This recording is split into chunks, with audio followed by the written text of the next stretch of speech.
Matt and I recreate an obscure Soviet war machine dreamt up for use in the harshest of winter conditions. Could an airplane engine on skis prove useful in battle? Or is this idea best left on the inventor's drawing board? History is full of inventors who tried to change the world, but there's a fine line between genius and the absurd. Our team digs up strange inventions from history and brings them to life.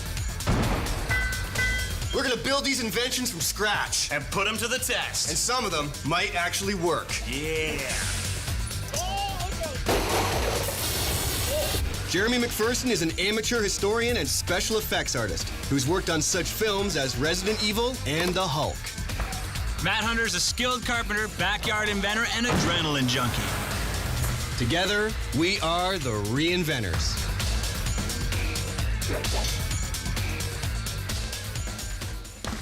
Jeremy and I plan to bring to life a World War II idea for a propeller-driven snowmobile. But first, let's see how modern horsepower handles a frozen tundra.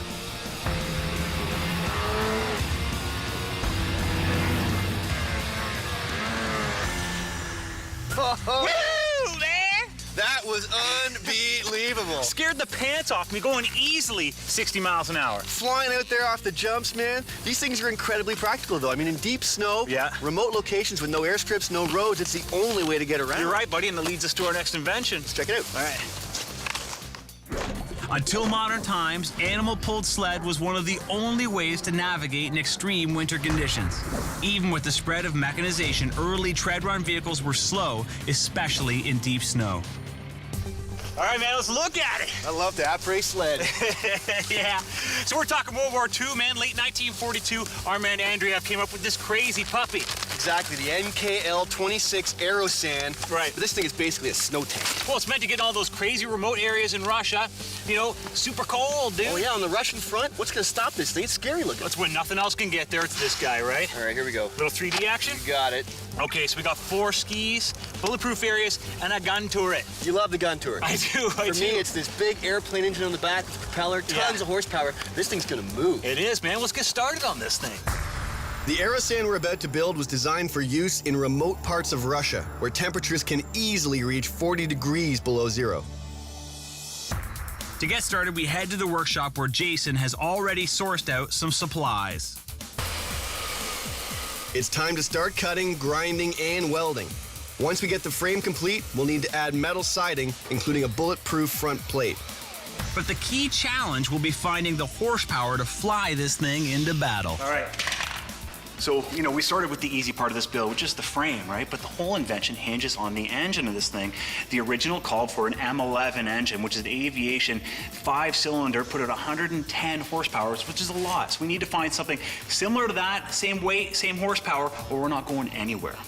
Okay. Leaving Jason to finish up welding, Jer and I do some reconnaissance at an aviation junkyard. This may be our best hope of finding airplane parts waiting to be reborn. Along with an engine, we also need to find some skis the right size for our Aerosan. Beauty.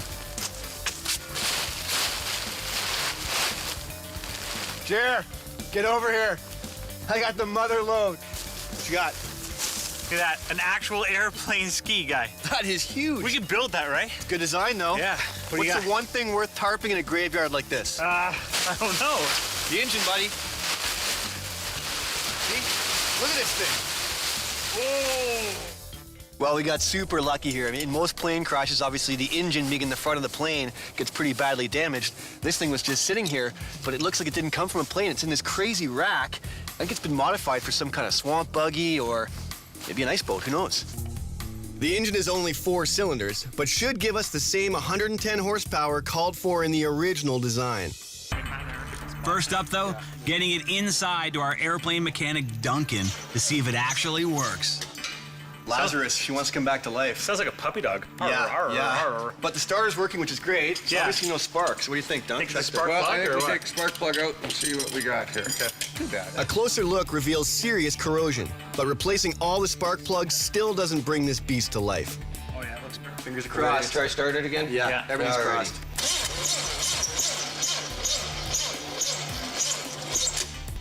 Nothing. Nothing yet. All right, so that was our first thing to do. What can we do next? Well, I think the next thing to do is maybe take the magneto apart. Okay. Maybe clean it, see if there's any corrosion in it. Right. Maybe check the carburetor and keep on trying. Let's leave Duncan in charge of this business All and right. get on with it. Okay, we'll get back to you. Alrighty. Thanks, man. You bet. With our engine on the operating table, it's time to head back to the workshop. We need to help Jason with the rest of the frame and get to work on the all-important skis. All right, Jay, so this is the skis we actually found. So we might just fabricate something similar to those, right? Sure. But the best part is you're not going to believe the engine we tracked down. Yeah. It is awesome. It's a monster. All right, so let's get back at this. It's coming along nice. Will our World War II Soviet Aerosan actually work in a harsh winter environment? And how will it fare when we unleash a little firepower of our own? Matt and I are recreating a unique World War II machine called the Aerosan, part airplane and part snowmobile. Designed by a Soviet inventor, it was meant to carry troops into the most hostile winter environments. With the body frame together, Jeremy focuses on the ski design while I make room for the gun turret.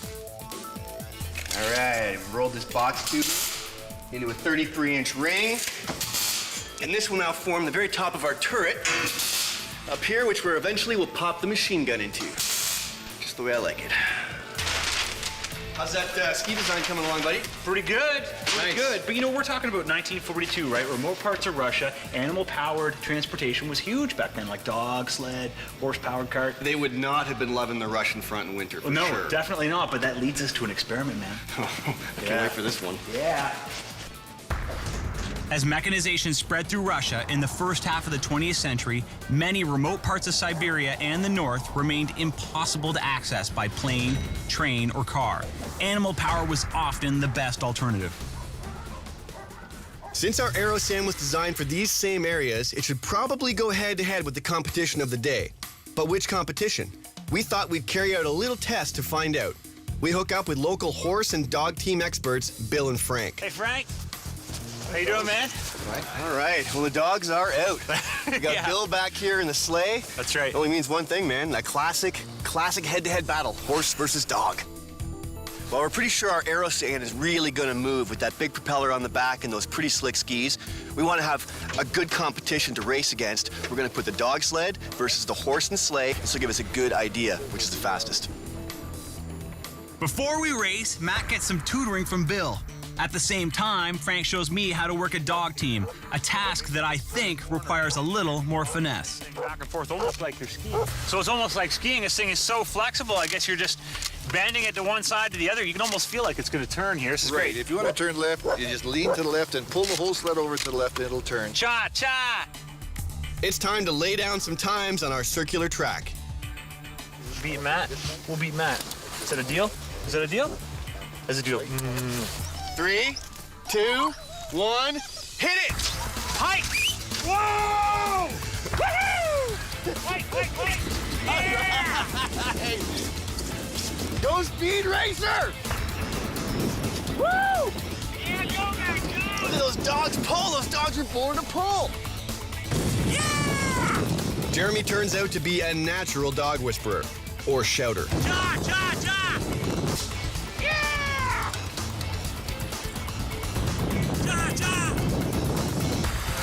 Hike, go! Come on, Jero! Come on, Jero! Hike! Bring it home, Jero! Bring it home now! That's it! Hey! I gotta apply that. How was my time? A minute 15. Forget the time, man. You had control of those beasts. I felt like I was holding onto a rocket. A couple of those turns there, I was sliding right out in the corners. You came screaming through the S-curve. Oh. I thought you were a goner. That was beautiful. I want to do that again. Well, let's rack up the horse first. Get this done, man. All right. This is faster. You ready? My heart is beating. You got that? That was awesome. It was like holding onto a rocket with those dogs. I mean, the turns were so fast, and the man was right, Frank. The whole cart just bends into the turns. I was up on one ski at one point. It's just a beautiful ride. I want to do that again. Not so fast, Jer. This race is still up for grabs. Count me down. 3. Steady, steady. 2, 1, go! Start it up! Go, go, Matt! Go, go! Go for it! Woo!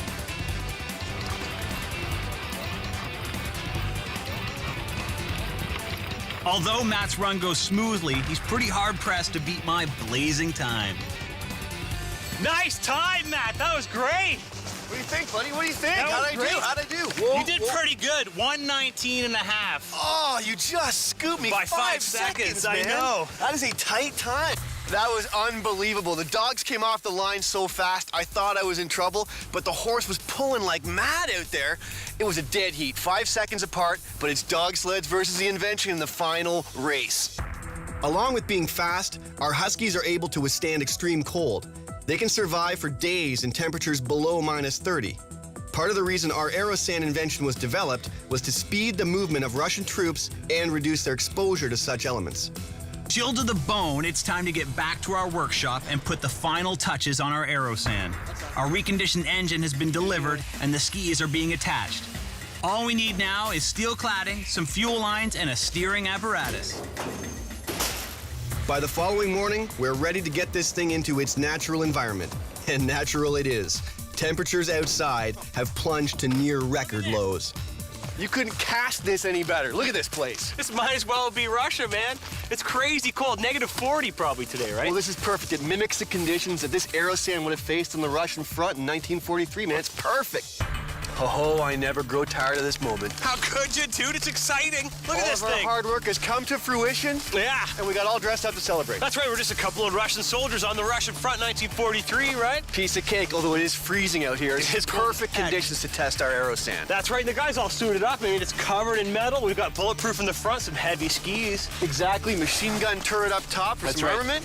But the heart of the matter back here is this huge 4-cylinder airplane engine to give us our power. Right. Now, hopefully get us past those benchmarks, right? Which is moving this crazy terrain and also protect these occupants on the inside, right? Exactly, but it also has to be able to haul some gear, haul some soldiers around, Yeah. and go fast, man. It's got to beat the competition of the day, which was the dog sled. All right, we'll see if this thing actually goes, eh?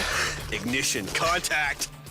Will this metal war beast actually work, or is this the kind of invention that leaves an army out in the cold? Matt and I have built a Soviet invention called an Aerosan, dreamt up at the height of World War II. This airplane engine on skis was meant to ferry troops into battle in some of the coldest winter weather on the planet. Don't run me down now. All right, I'm gonna fire it up. Count me down. All right. Can you hear me? Yep. 3, 2, 1.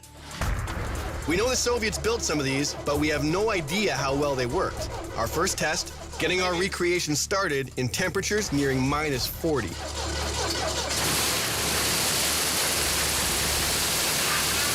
The engine starts, but for some reason, we're not getting much horsepower. Hello? She died on me, Jer. Hang on.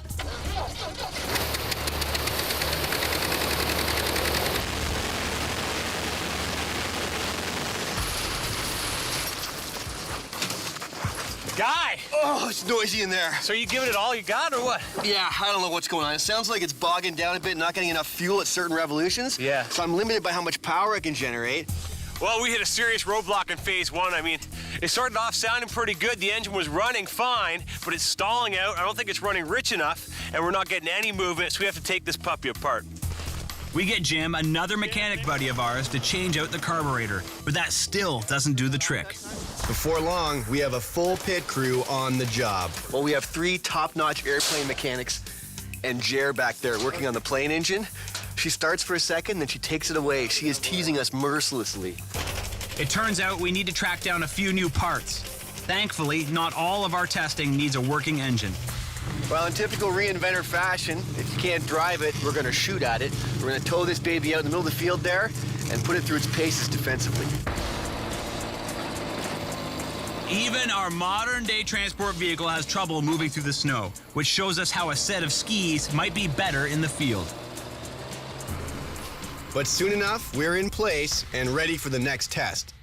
Okay, I'm not gonna lie to you, man. If I saw that thing cruising around the Russian front and I was the enemy, I would be shooting at it constantly. Me too, man. But we got the perfect guns, right? Tommy gun, period weapon, MG42, right? Exactly. Let's send some small arms fire down range towards that front bulletproof panel. See how this thing stands up. I'm with you.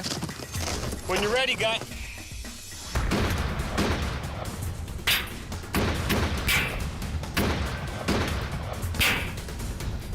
Just testing the armor plating for our bad boy back there. It seemed to hold up all right against the Tommy gun and the MG42.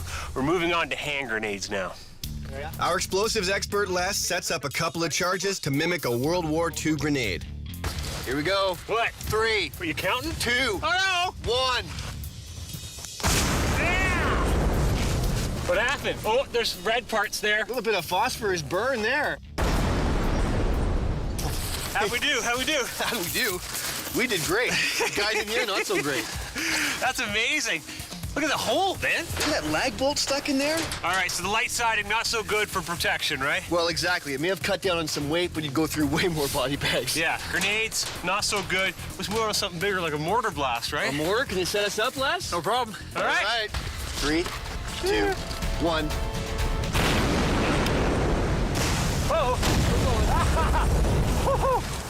One on here. All right. Last of them? Tough going in this terrain. Yeah. Nice crater. How'd we do? Oh, man. This is brutal. Look at that.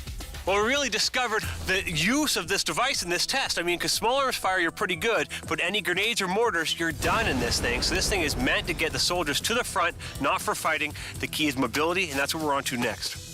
With our engine parts tracked down and installed, it's time to see if our Aerosan is more than just a sitting duck. All right, Matsky.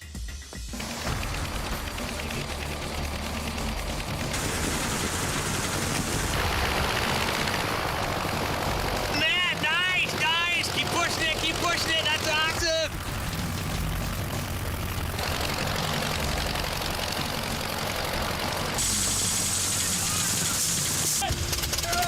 Yeah, man. Amazing. You were actually moving there. You're going like 20. You know, and you seemed like you were correcting your steering a little bit as you're going offline, so does it steer okay? Well, it's pretty loosey-goosey. It's biting a lot on the snow there, so I think the big test is that we know this thing can now move. Mobility is happening. Right. Maneuverability is the question. Let's get some turning happening. All right, let's do it. Cool. Get in there. Nice, buddy! Do a donut! So far, so good.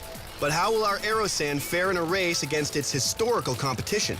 The dog sled team beat out the horse in our previous race, giving Frank and his Huskies the honor of challenging the Aerosan. All right, Frank, so we're going to do the dog sled race against our invention here, which was a mode of travel in the remote areas of the world at that time, right? And very effective. I mean, they've used it for thousands of years, really, with the dog sleds. So All right. This thing will definitely be up against its challenge here, that's for sure. All right, let's do it. Let's get the guys out. Okay. We've set up a half a mile straightaway.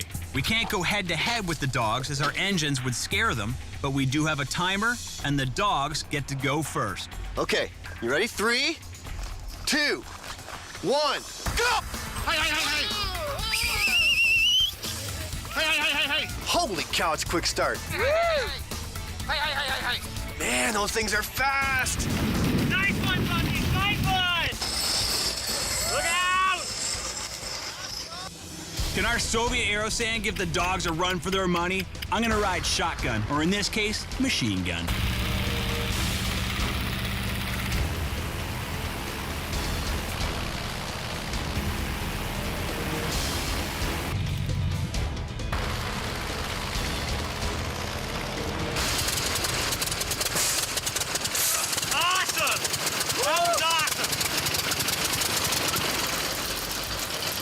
Awesome's not my first adjective, but I'm glad you had fun up here, buddy. Well, in a machine gun turret with a big prop engine behind you, it feels pretty cool. It's not cool down there. It's dark, it's noisy, tiny slit of light. It's super depressing down there. Well, more importantly, let's talk about the time, man. Like 1:50 is what we got. Dog sled was 1:30, so we lost. Yeah, definitely.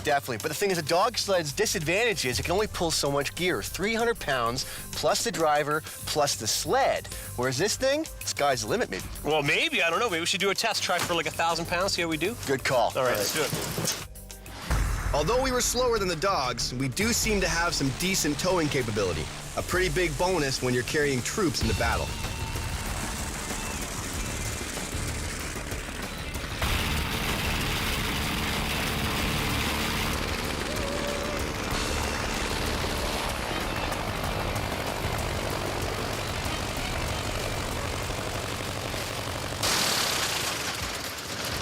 I've never been hit by an Aerosan before. I think she actually pulls better with a bit of weight in there. Yeah, well, this engine's running great now, eh? Super torquey, super Yeah. low end. I'm amazed at how much weight. That's 1,000 pounds this thing's pulling. No problem at all. Yeah, so you know what the next thing we got to do is get this thing into some heavy terrain, right? Exactly. You've seen this thing pull in a straight line. Yeah. Its maneuverability, it definitely has low end torque, but how will it handle deep snow and off-road conditions?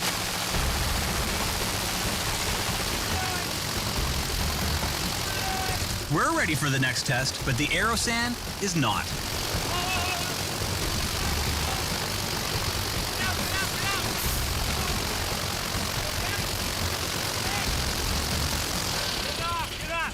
What is that? Oh, thanks.